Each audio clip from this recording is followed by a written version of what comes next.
The flight touched down at exactly 6 p.m., and by 6:45, I was standing outside my apartment building.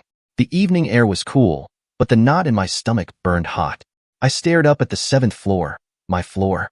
Behind one of those warmly lit windows was my wife, Kathy. And Kathy, well, she wasn't alone. Roger was with her. Roger, her lover, the man she had chosen to betray me with. I imagined them in my bed, their laughter echoing softly behind closed doors, completely unaware that I was here. I took a deep breath and reached into my pocket for my phone. There was someone else who deserved to know the truth.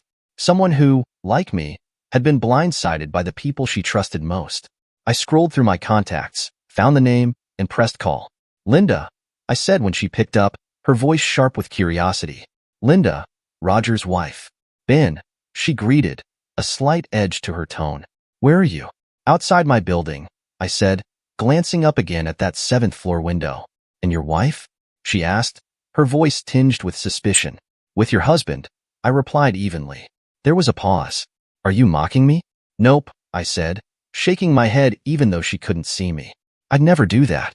Her silence was brief but deliberate. Then, I heard the faintest hint of a smile in her voice. "So, the plan is a go then?" I couldn't help but smile back, even though she wasn't there to see it. "Yes," I said, my grip tightening on the phone. "I've got everything planned. I just need to put a few screws in place, and our little bomb is done." I hung up with Linda and dialed Kathy's number. She picked up on the 3rd ring, her voice dripping with sweetness. "Hey, honey," she cooed, trying a little too hard. I forced a smile into my voice. "Ben," she said, her tone laced with faux longing. "How long will you take? I'm dying without you." I couldn't help but chuckle, the irony biting deep. "Oh, Kathy," I said smoothly, "you don't die until I tell you to. By the way, I've got a surprise for you. I'm at the lobby, coming up." There was a pause, just a fraction of a second, but enough for me to catch it. I heard faint rustling in the background before she spoke again. "Oh, you're early," she said, trying to sound casual. "I'm waiting for you." "Good," I replied, and hung up. The lobby was quiet as I stepped in front of the elevators. There were 2 of them, sleek silver doors that hummed softly when they moved. I stood there, hands in my pockets, waiting. I didn't need to wait long.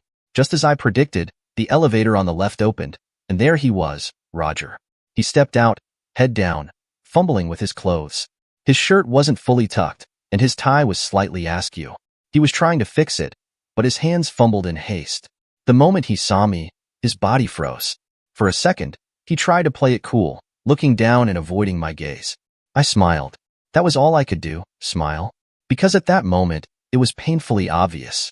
He was nothing more than a thief sneaking out with something that didn't belong to him.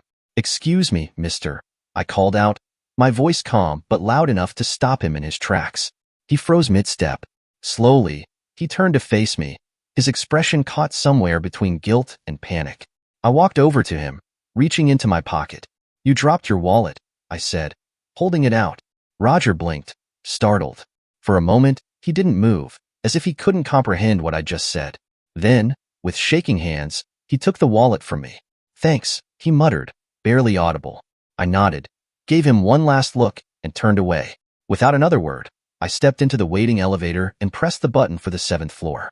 I unlocked the door and stepped into the apartment. Everything looked just as I had left it, except it didn't feel the same. The air was thick, heavy with a tension only I could feel.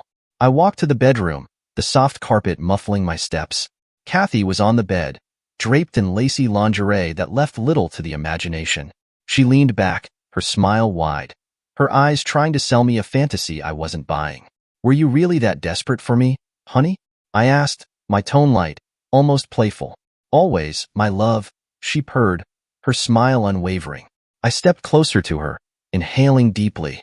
"There's a faint smell," I said, narrowing my eyes slightly. "A man's smell." Her smile faltered for the briefest moment, her body stiffening. I leaned in closer, letting the silence stretch. "Oh," I said suddenly, straightening up and smirking. "You must have used my body spray." Relief washed over her face so visibly I almost laughed. "Yes," she said, her voice steady again. "I thought it smelled nice." I let the moment hang, then stepped back, scanning the room casually. My eyes landed on the bed, and I tilted my head. "Why is that part of the bed a bit wet?" She froze, her hands tightening around the sheets. I smiled again, keeping my tone easy. You must have been working out, I said, nodding toward her, to look this good for me. Kathy didn't respond. Is that a hickey on your neck? I leaned in closer. She quickly moved back and said, my allergies must have flared. I smiled and leaned back. I turned to face her fully now, the smile fading from my lips. While I've been out on business trips, I began. My voice calm, measured. You've been cheating on me. Her face turned white, her eyes wide with shock or guilt. She opened her mouth, but the words didn't come right away. When they did, they were sharp and defensive. You think I'm a 304? She screamed, her voice shaking. I'm a loyal wife. Don't you dare accuse me of cheating. I smiled again, slow and deliberate. You said you'd control your diet, I said casually, but I saw a pizza box on the dinner table. Her expression shifted, the fire in her eyes dimming as she forced a weak smile. I'm sorry, she said quietly, looking down. I nodded, satisfied with her reaction, and walked to the bathroom to wash my hands. The cool water running over my fingers felt grounding, a stark contrast to the adrenaline coursing through my veins. I glanced at myself in the mirror, my lips curling into a small smile. I loved the expressions on her face, the panic, the fear, the way she thought she was caught. But I wasn't done. I'd known right from the day she started cheating, and now I was just waiting for the right time. When I stepped out of the bathroom, Kathy was sitting on the edge of the bed, her legs crossed, and her face plastered with a smile that didn't quite reach her eyes. She looked up at me as I walked over and sat down beside her. I have a meeting tomorrow, I said casually, keeping my tone neutral, so I'll be late coming home. She smiled, her expression softening with apparent relief. Okay, she said, her voice sweet. I looked at her for a moment, studying her face, then let my lips curl into a small, knowing smile. She didn't remember. Not even a flicker of recognition. 5th anniversary. They say only men think with their little head, but here I was, the one who remembered, the one who planned. And Kathy? She didn't have a clue. I stood up, stretching as if the conversation didn't matter. I'll be late, I repeated. The truth, though, was far more satisfying. I would be there just on time. This was the next phase of my plan, and everything was already in place. A few weeks ago, I'd created a secret messaging group. The members? My in-laws. I'd made them swear, each and every one, that it had to stay confidential. No leaks, no hints, not a word to Kathy about what I was planning. I didn't even tell them why they were added to the group. Not until the last possible moment. Just asked them to join me at a hotel near my home. And now, as the clock ticked closer to the big day, it was time to execute. I left the apartment early that evening, walking with a calm, steady pace toward the Hilton Hotel, just a few blocks from my home. When I arrived, they were already waiting for me. As soon as I entered the hotel's private lounge, Nathan, my father-in-law, stood up with a wide smile. He extended his hand, shaking mine firmly. Congratulations on the promotion, Ben. And of course, happy 5th anniversary. Becky, my mother-in-law, pulled me into a warm hug. 5 years, she said, her voice tinged with emotion. You've been so good to my daughter. Thank you, I said, nodding graciously. My brother-in-law clapped me on the back, while my 2 sister-in-laws gave me quick hugs, their excitement almost infectious. Once everyone was settled, I addressed the group with a wide smile. Here's the plan. We're heading to my place to surprise Kathy first, and then we'll all go out for a lavish dinner. Becky clasped her hands together, her eyes shining. You care so much for my daughter. She's going to be moved to tears. I smiled and said, that's the whole idea, Becky. Move her and the tears. Just as the laughter rippled through the room, my phone buzzed in my pocket. I pulled it out, already knowing who it would be. Linda. I stepped away from the group and answered in a low voice. He's in the act, Linda said, her tone sharp and clipped. Time to move. I smiled faintly, suppressing the surge of adrenaline that always came when things fell into place. Got it, I said, hanging up. I turned back to my in-laws, putting on the face of the devoted husband. All right, I said, clapping my hands together. Let's go. It's showtime.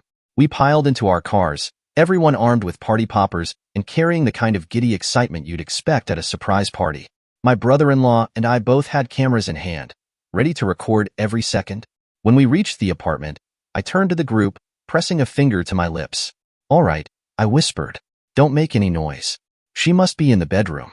I gripped the door handle and slowly pushed it open. They all rushed in, full of excitement, their energy practically radiating off the walls. I lingered behind them, walking slowly, savoring the moment like the calm before a storm. My two sister-in-laws popped their party poppers as soon as they entered the living room. Confetti filled the air, and they shouted, "Surprise!" But the real surprise wasn't for Kathy, it was for them. I was still standing just outside the hallway when I heard two loud, piercing screams. One was unmistakably Kathy's. The other? My father-in-law, Nathan. Then I saw Ted, my brother-in-law, rushing toward me. His face was pale, but his eyes were alight with a strange mix of shock and excitement. "This is a crazy situation," he whispered, trying to catch his breath. Ted was gripping his phone tightly, and it didn't take me long to realize what he meant. He'd been live-streaming the entire event for his blog. Of course he was. The clicks, the views, the chaos. It was too perfect for him to pass up. I let out a quiet chuckle.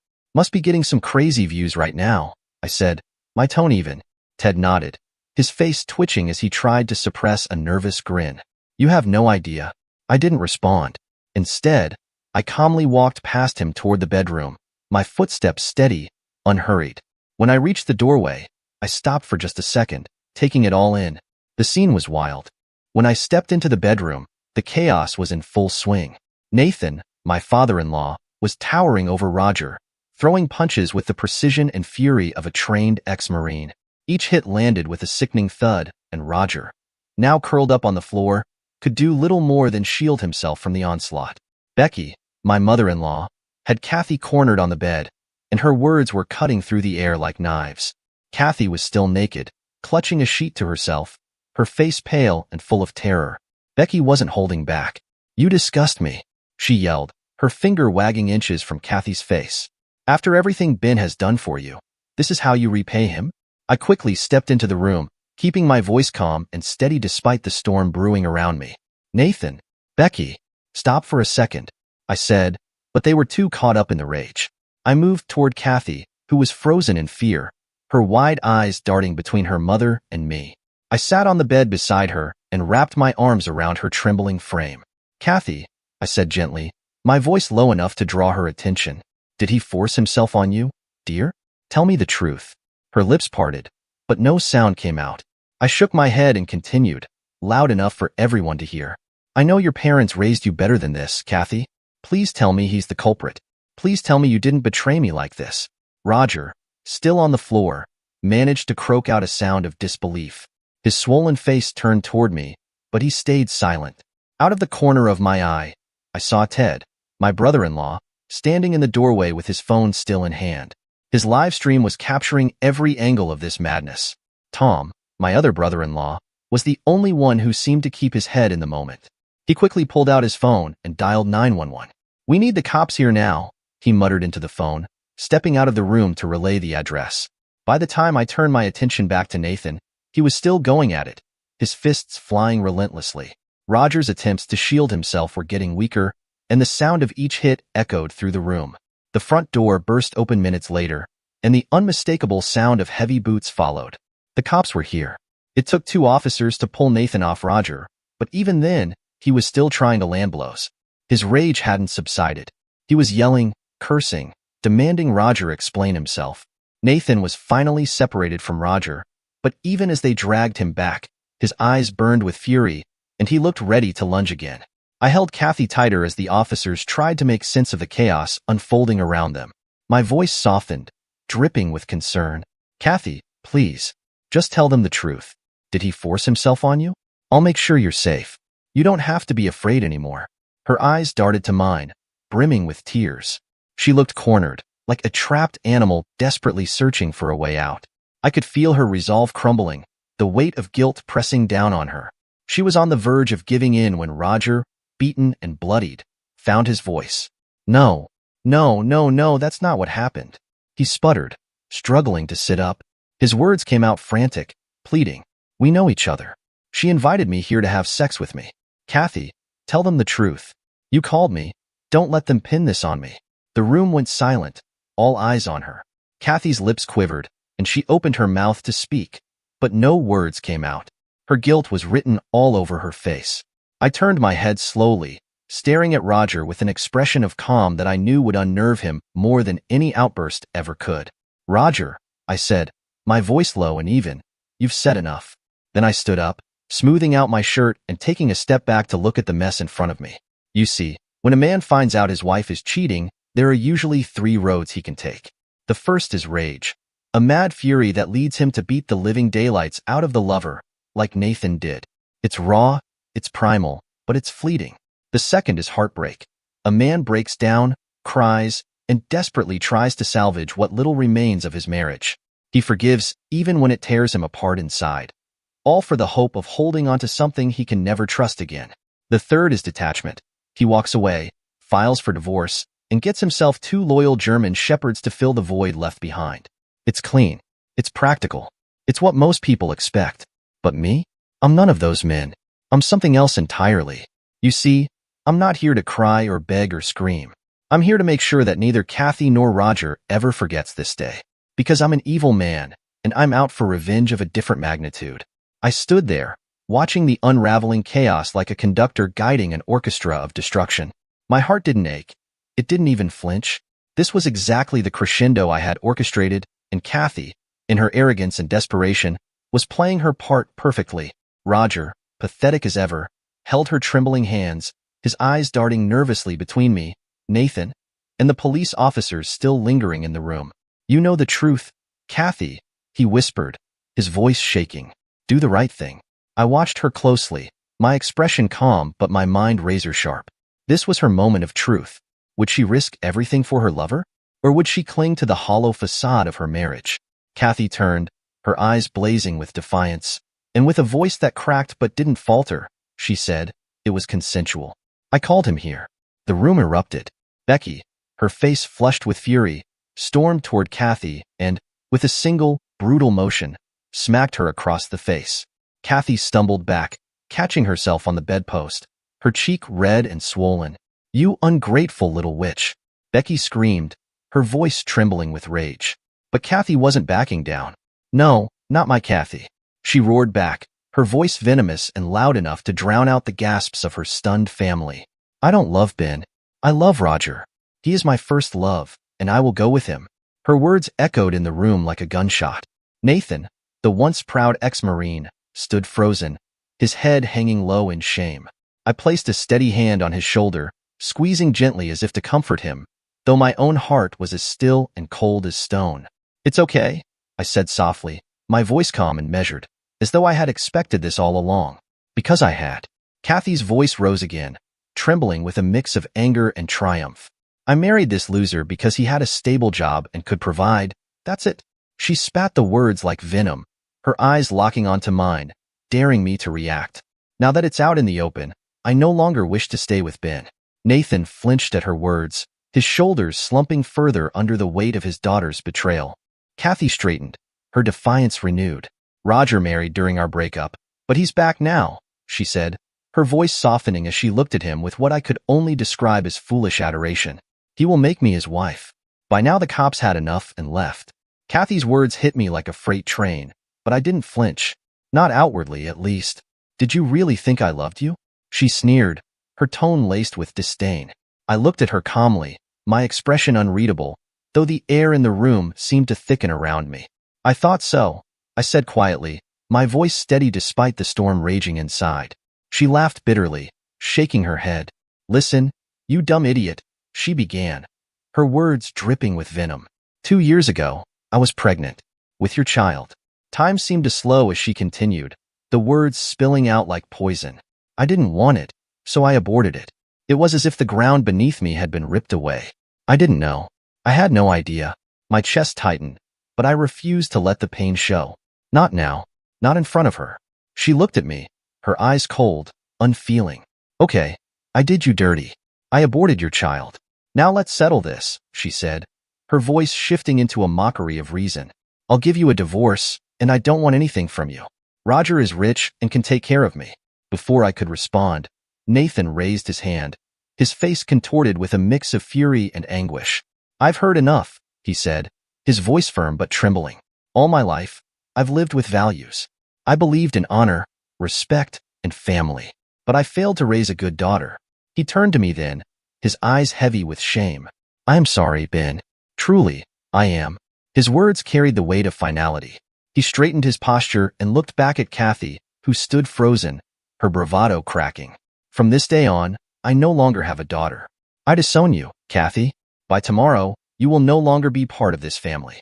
The silence that followed was deafening. Kathy's defiance was gone, replaced by a stunned silence as her family began to walk out of the house, one by one. Nathan was the first to leave, his steps steady but heavy with the weight of his decision. Becky followed, her face pale and her eyes filled with tears, though she didn't say another word. Ted and the others didn't even look back. And just like that, they were gone.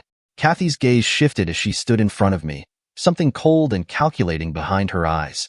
I knew what was coming next. She was making her move, and I had been anticipating it. The lawyer she'd been seeing, her so-called savior, was no stranger to me. In fact, he was my childhood friend. The irony wasn't lost on me. He had broken every professional code to assist me, but I knew, deep down, that he valued our friendship far more than the money he would have made from this case. She handed me the divorce papers, and I saw the familiar script. As expected, the terms were as generous as she could manage. She walks away with $5,000, and that's all. Nothing more. No assets, no property. I couldn't help but feel a sense of satisfaction. It was the least she deserved. I took the papers, feeling the weight of what was happening, but I showed no emotion. I'll have my lawyer get this processed further, I said, my voice level, without hesitation. As I turned to walk out, I could feel Roger's eyes on me. There was a smugness in his gaze as he crossed his arms and leaned back slightly. He was waiting for his moment to gloat. And then, he couldn't resist. I won, he said with a grin, his tone dripping with arrogance. I didn't respond. I simply walked away. I smiled and thought, Kathy is now in a trap. She lost her family. Ted live-streamed his video, but he does not have a lot of reach, a few hundred at most, but I had another copy and will send it to her company. So, she can kiss her career goodbye. Now as for rich Roger, he is not as rich as he claims to be. The money belongs to his wife. He will never divorce her, and in that case, Kathy will forever be just a side piece, the other woman as they say it. So, now the next part of the plan was to wait the mandatory 6 months for a divorce. It was a smooth sale. Kathy got $5,000, and her lawyer took $5,600 as his fees. But Kathy thought that it was a fair deal. I did not disagree. As I stood there outside the court, I saw them, Kathy and Roger, together, looking like they thought they had one. I walked up to them with a calm confidence, knowing exactly what I was doing. So, when are you two getting married? I asked. Roger snarled immediately, his face hardening. None of your business, he shot back. But Kathy, always the one trying to maintain control of the situation, looked at him and then glanced back at me, a hint of uncertainty in her eyes. Dear, when are you divorcing your wife? Roger shifted uncomfortably, avoiding my gaze as he responded. Just a few more days, he muttered, as though it was a minor detail in his carefully laid plan. I couldn't resist putting my nose in. Roger, I hope you're not lying to her, I said, watching the uncertainty grow in Kathy's expression. After all, she left her family, her job, her food bill husband. All for her true love, you. Kathy's face flushed with anger, and she shouted at me, her voice trembling with frustration. It's none of your business. Roger, seemingly eager to defuse the tension, stepped in. Let's go home, he said, trying to steer the situation back under control. But as they turned to leave, I knew I had done what I came here to do. The seed of doubt was planted in Kathy's mind, and I watched them walk away, knowing that my words had hit their mark. I watched them get into the car, my eyes narrowing as they drove away. What they didn't know was that the car had a listening device, planted by Linda to keep tabs on what Roger was planning, and I had access to it through the cloud. As I listened in, Kathy's voice cut through. So, really, how long will your divorce take? Roger's voice followed, calm and calculated. I just need to get my wife to sign her shares to me, then I can divorce her. There's a prenup in place, so I need to take care of that as well. Roger was as predictable as I thought. I closed the app, sending the file to Linda. Within minutes, my phone rang. It was her. Let's meet up, she said. Time for the next phase of the plan. I met Linda at Luigi's, and the look on her face told me everything I needed to know. She was fuming, her eyes blazing with anger. He was on the streets, and I made him who he is today. She spat, her voice trembling with rage. And that thankless jerk is spending my money on that bitch, and now he wants to rip me from my shares? I'll make sure he pays for this. I put a hand on her arm, stopping her. Why get nasty? Savor the fun, I said, keeping my voice calm. He wants your shares. We'll turn the tables on him. She glared at me, still seething, but the fire in her eyes slowly began to fade. I could see the wheels turning in her mind as she started to think it through. I smiled to myself, knowing the next step was about to unfold. I leaned in and explained it to her, outlining exactly what needed to happen next. Linda listened intently, her expression shifting from fury to something far darker, an evil smile slowly spreading across her face. "You are an evil man, Mr. Parker," she said, her voice dripping with approval. "I'm all for it. Let's do it." Before she left, Linda handed me a card. "Mr. Parker, for your help, here's $1 million, she said, her voice smooth and cold. I took the card from her, my fingers grazing over the edges. I watched as she walked away. Well, I didn't know that divorcing a wife could make me rich. I tucked the card into my pocket and walked away. That evening at Linda's home, Roger handed her some papers. "Honey, I need your sign for a new contract I am negotiating." Linda took the papers from him without a word, walked to her office, and she signed each page with deliberate precision. Once finished, she handed them back to him. Roger took the papers and, once out of Linda's sight, jumped in the air. If only he had checked the papers. I walked into the BMW dealership the next day, feeling a sense of excitement rising in me. As I stepped through the doors, I caught sight of Kathy and Roger. They saw me almost immediately, and the mocking started. "Why are you here?" "This isn't a second-hand dealership," Roger said, his tone dripping with sarcasm. "The cars here cost money, and you don't have any." Kathy's voice sliced through the air again, the same smug tone lacing her words. "Are you stalking me, Ben? Want to beg me to marry you again?" She raised her eyebrow, her smile mocking, as though she thought she had some sort of power over me. But I wasn't having it. I didn't let their words affect me. I just smiled and kept my cool, letting their attempts to provoke me fall flat. "Kathy," I said, my voice calm and steady, "you're just a side chick. I have no inclination to ask a side chick for a date, let alone marriage." For a moment, their expressions froze, surprised, thrown off. But I didn't care about that. I wasn't here to play their games. I was here for something far bigger than their petty insults. I turned my focus to the car I had my eye on, the new BMW M8 competition coupe. It was stunning, and I wanted it. I asked the salesman for the details, my interest clear. Kathy shot a quick glance at Roger, probably hoping to one-up me somehow. Without skipping a beat, Kathy told Roger, "Buy the car before he can." Roger, always the arrogant one, stepped in, trying to assert himself in his usual smug way. "I'll buy the car," he told the salesman with a certain air of superiority, as if it was some kind of contest. He thought he had the upper hand. Then, Kathy turned toward me with that same mocking look. "You see, this is how a rich man does his buying." I watched as Roger swiped his card, the arrogance on his face faltering as the transaction was declined. He swiped again, and then again, his confidence slipping further. I could see the panic start to set in. He glanced over at Kathy, who was still smiling, but her expression shifted when Roger tried to call Linda. The phone rang and rang, but she didn't answer. I knew exactly what was happening. Roger had the supplementary cards, but Linda controlled the main ones, and it was clear now that she had closed them all. He was scrambling, trying to salvage his pride, but it was too late. I couldn't help but let a smirk cross my face. I turned to Kathy, my voice calm but pointed. "That's how an idiot makes a fool of himself." Kathy's face twitched, clearly uncomfortable now, but I wasn't done. I pulled out my own card and handed it to the sales rep. "Please, charge the full amount," I said with confidence. The transaction went through smoothly, and the salesman confirmed it was successful. Kathy's jaw dropped. I couldn't help but relish the moment as she gawked at me, wide-eyed. "Where did you get that money?" she asked, her voice laced with disbelief. I smiled, not bothering to answer. "None of your business," I said, turning to walk away. But I couldn't resist. I stopped, turned back, and looked directly at Roger. "If you're not rich, don't act like one," I said, the words dripping with finality. With that, I turned and walked out, leaving them both to stew in their own embarrassment.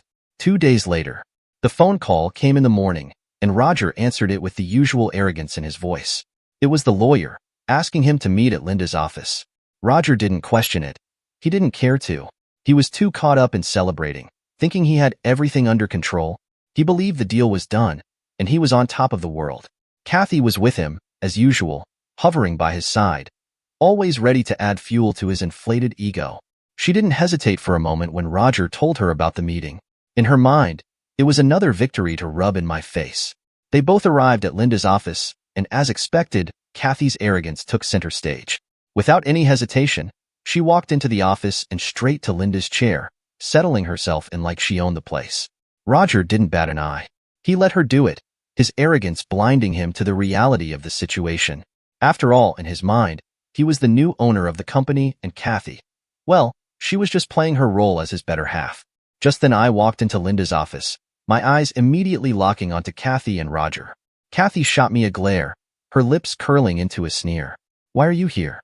she snarled, clearly surprised to see me. I smiled. "I came to watch you two get destroyed. Could not let go of the show that is about to start." Roger's face twisted into a mix of shock and irritation.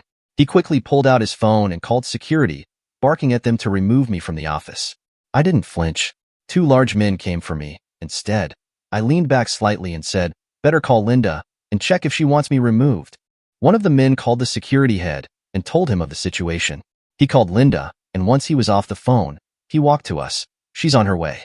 She'll reach in 5 minutes." 5 minutes felt like an eternity, but finally, the door swung open and Linda walked in. Her eyes swept over the room, landing on each of us in turn before finally settling on Roger and Kathy. "Roger," Linda said, her tone icy. She turned to Kathy and said, "I see you've made yourself comfortable." Roger forced a smile. "Well, Linda, I assumed this meeting was to finalize things. I'm ready to take over the reins." Linda's lips curved into a faint, knowing smile. "Take over? Is that what you thought this was about?" Roger's confidence wavered. "Well, yes. I mean, after all, you—" Linda cut him off, her voice firm. "Stop. Let me make something very clear. This company is not yours to take over, nor will it ever be." Roger's face turned crimson as he scrambled to make sense of the situation. He shot a desperate look at Brandon, the company lawyer. "Brandon, what is this? I sent you the papers." Linda signed the company over to me. "Did you check that?" With a calm smile, Brandon opened a sleek leather folder, pulling out the very papers Roger had mentioned. "Mr. Brown," Brandon said smoothly, holding the documents up, "this is your signature here, correct?" His finger hovered over a section of the paper. Roger leaned forward, his eyes narrowing as he examined the page. "Yes, that's mine." "Excellent," Brandon replied, snapping the folder shut with a sharp click. "Because with this signature, you have officially agreed to take ownership of all debts tied to Mrs. Linda Brown's company. 12 million in total debt." Roger's hand darted out, snatching the papers from Brandon's grasp. His eyes frantically scanned the fine print, his face twisting into a mask of disbelief. "What the no? This can't be right." Roger sputtered. "Let me check this again." Brandon didn't even blink. "You should have checked earlier, Roger," he said with a casual shrug. The words landed like a blow, and the room fell into a heavy silence. Then, Linda stepped forward. "I knew exactly what you were planning, Roger," she said, her voice steady and firm. "But now, as they call it, here is my reverse Uno." Roger's arrogance had evaporated and was replaced by a frantic, almost pathetic desperation. I watched as he stumbled to the table, grabbing a glass of water with trembling hands. Beads of sweat rolled down his forehead, and his shirt clung to him like he'd just run a marathon. Then, to everyone's shock, Roger dropped to his knees. His voice cracked as he pleaded, "I'm sorry, Linda. I didn't mean to do this. I didn't want to." My eyebrows shot up. Roger, proud, pompous Roger, was groveling. But what came next was the real kicker. "This woman," he said, pointing a shaky finger at Kathy, "she seduced me and made me do all this." The room went dead silent. You could have heard a pin drop. I glanced at Kathy, and her expression was something to behold. Her jaw hung slack, her eyes wide with disbelief. She looked as though she'd just been slapped. This was the man she'd left everything for, the man she had built her life around, the man for whom she'd abandoned her family, her husband, her job, the man for whom she'd even aborted her baby. And now, here he was, throwing her under a bus without a second thought. Linda turned to Kathy with a steely gaze, her voice cutting through the tension like a blade. "Now, woman, get up from my chair," she commanded, her tone laced with authority and disdain. "That does not belong to a side chick. It belongs to me." Kathy shot to her feet, her face flushed with humiliation, and stepped aside. The confidence she had flaunted earlier was gone, replaced by a hollow silence. Roger, meanwhile, was still kneeling on the floor, his face buried in his hands. Linda didn't waste a moment. She pulled out a crisp stack of papers from her bag and extended them toward Roger. "Here, Roger," she said, her voice dripping with sarcasm. You wanted a divorce from me so you could marry Kathy, didn't you? Well, here it is. Sign it. Roger's head snapped up, his expression morphing from desperation to disbelief. He snatched the papers, flipping through them with shaking hands. When the realization hit, he let out a guttural scream. I am your husband. I deserve a fair share. Linda's smile widened, but it didn't reach her eyes. Yes, you did, she said, her voice cold. If you hadn't cheated with this woman, she gestured toward Kathy, whose eyes were now brimming with tears. And remember the prenup my father made you sign? Linda continued, her words sharp and deliberate. I'm enforcing it. You will leave this marriage exactly as you came in, without a single penny. Roger's mouth opened, but no words came out. He looked utterly defeated. Linda leaned in slightly, her voice dropping to a deadly calm. And as for the company's debt, consider it my wedding gift for you and Kathy. As Linda motioned to her security team, they moved with precision, picking up Roger and guiding Kathy out of the building. Neither of them put up much of a fight. Their humiliation was complete. I watched the spectacle from my seat in the corner, a satisfied smile tugging at my lips. The room grew quiet as everyone filed out, leaving just Linda and me. I stood up and walked over to her desk, my hands resting casually on the edge. Well, I said, it's time for me to leave. Linda looked up at me, her sharp eyes gleaming with something I couldn't quite place. Not so fast, she said. She rose gracefully, reaching into a drawer. When she turned back to me, she was holding a sleek, black card. My eyes widened, and I couldn't hide my excitement as she placed it deliberately on the desk. This card, she said, her voice low and deliberate, has $20 million on it. My heart skipped a beat. But before I could say anything, she continued, and there's a second option. Become my husband. I stared at the card, then at Linda. My mind raced, but my mouth moved faster. Can I take both? I asked, my tone half joking but entirely hopeful. She smiled, stepping closer, and before I could react, she kissed me. And let me tell you, that kiss, it wasn't just good. It was electrifying, better than any kiss I'd ever had. It felt like sealing a deal I hadn't realized I'd been negotiating for the last few months. Now, before you ask what happened to Kathy and Roger, let me set the record straight. They marry and live happily ever after. Nah, just kidding, it was not even close. Their love story hit a fittingly disastrous end. Kathy was arrested the very next day after the final showdown at Linda's office. Turns out, her frustration boiled over, and she took a baseball bat to Roger. I heard she got in a few good swings before the cops showed up. No one from her family came to bail her out, nor did she have any money to hire a lawyer. You see, she burned that bridge a long time ago. So, with no option, she had to plead guilty, and the judge was actually laughing after she narrated her dilemma to him.